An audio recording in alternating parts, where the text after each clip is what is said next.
If you missed Monday's harvest, you missed a very fascinating interview with Dr. Terry Law, the founder of World Compassion. But don't worry, we have Dr. Law back with us today. And not only are you the founder of World Compassion, you're also active in an organization called Storm Chaser International. What is that? My life story was written by a friend of mine, Jim Gilbert, who was a friend of LeSEA, actually, and knew Pete very well.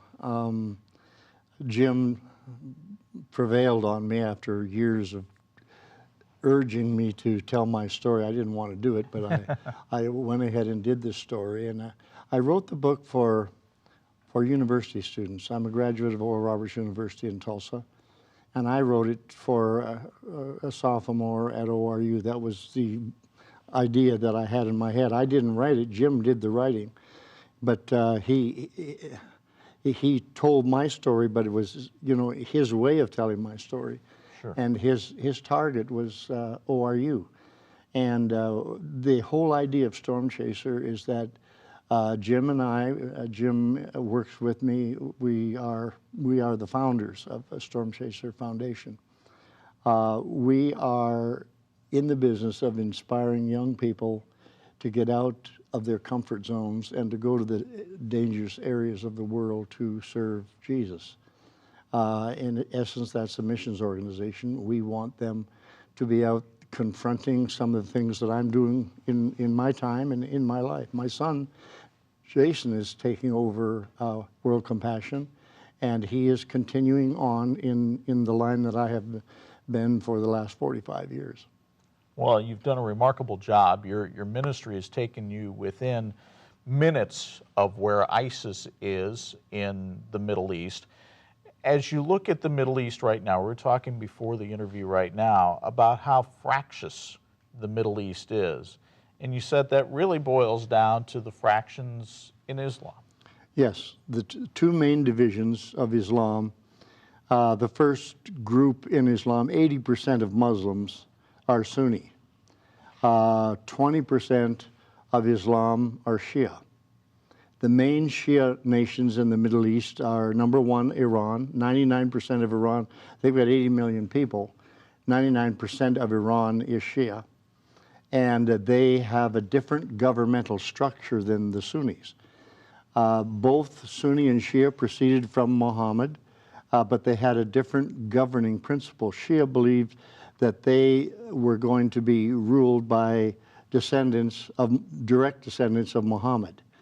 And so they have a government that they think proceeds from Muhammad, and that their ayatollahs, as they had in Iran, and we all watched this some years back, they have divine attributes in the sense that they are guided directly by God.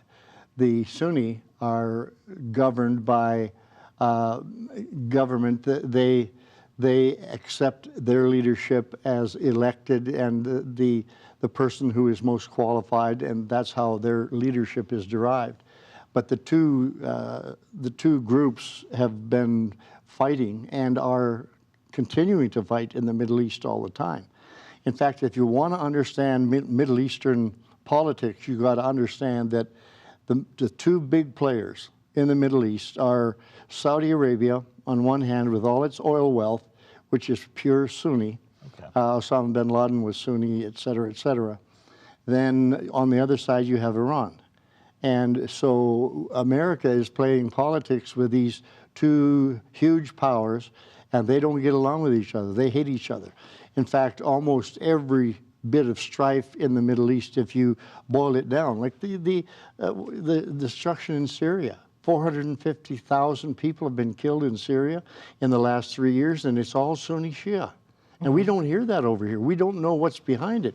But Assad, the dictator or the president of Syria, is an Alawite, which is a branch of Shia.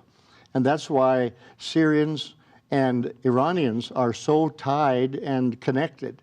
Iran is arming Bashar Assad and his troops all the time, because if Syria didn't have Iran for a friend, 80% of Syria was Sunni. And here you got 20% Shia ruling over 80% Shia, and there's just fraction everywhere and destruction everywhere, and that's really the bottom line in Syria today. Dr. Law, you talk about the division and the hatred between the groups there. Why do Islamists hate America and Americans? That's a real story. I was shocked when I took on the project of writing the book. I had to go to history, and I had to follow Muhammad and Muslims all through history. And I found out that in the First World War, there were two gentlemen that created a treaty of resolution. Britain and France beat out Austria, Germany, and the Ottoman Empire in the First World War. And when the peace settlement was established, two Frenchmen and a Sykes-Picot, they're called, the two men sat down in a room with a map of the Middle East and with rulers and pencils, and they started drawing lines of new countries. They didn't care which tribe was affected, which was not. And the Middle East, Muslims in the Middle East feel that they have been jerked around by the West, and there's a burning anger inside of them for the fact that, like in Iraq, you got Sunni and Shia in the same country. Should never have been. Right. When the divisions were made, they were just made on the whim of these two gentlemen, and that's why they're angry with us, and they always will be. The first thing that ISIS did was stand on the Syrian border and say, this border is no longer here. It's gone, and we destroy it in the name of Allah, and that's when ISIS took over Mosul. From a Western perspective, and particularly a United States perspective, is there one side that perhaps we should be dealing with who might be more friendly towards the United States than the other? I know that you mentioned that Iran is completely Shia.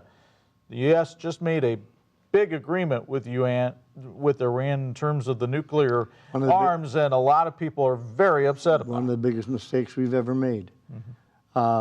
Iran lies. In fact, one of the surprising things in Islam is that if you're smart enough through your lies to deceive the enemy, then you are superior to your enemy through your lies.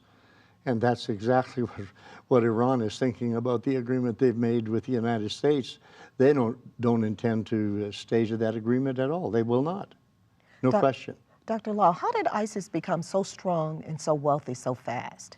Well, the invasion of Mosul in June of 2014 was awesome. And I share in the book in chapter 7 of the weaponry that they seized when they went into Mosul. The Iraqi army was trying to stop ISIS and had no idea of how vicious ISIS was. And when they decided to invade Mosul, they had 800 soldiers, and they chased away 30,000 Iraqi soldiers. And listen to what we've just now found out how much was, it was released recently. They took 2,300 American Humvees. That's the first thing they got. And then they got 40 M1A1 Abrams tanks, ISIS got. Then they got 52 M198 howitzer mobile gun systems, 74,000 Army machine guns. I'm talking major military power, and they cleaned out the banks. When they moved into Mosul, they walked away with probably close to $1 billion. And that has been the source, the initial source of their money. Now they're selling oil to other states in the Middle East. They're selling oil to Syria. I mean, to Syria and to Turkey both, if you can imagine that. It's, but they got rich fast, and they are today the richest terrorist organization the world's ever seen.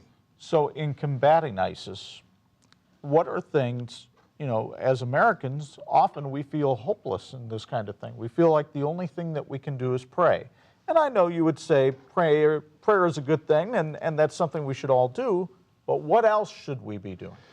I've got a chapter in here of 9 things that every American citizen ought to do in preparing to combat ISIS. I think the biggest danger in America today that most fathers and mothers have no idea about is what their kids are doing in the back room with their iPhones.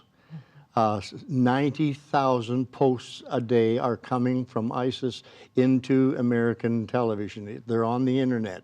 And any kid that wants to sit back in the bedroom and find out what ISIS is doing and get in contact with the propaganda, and that's how they are getting into the fiber of our society and converting or twisting the minds of our young people.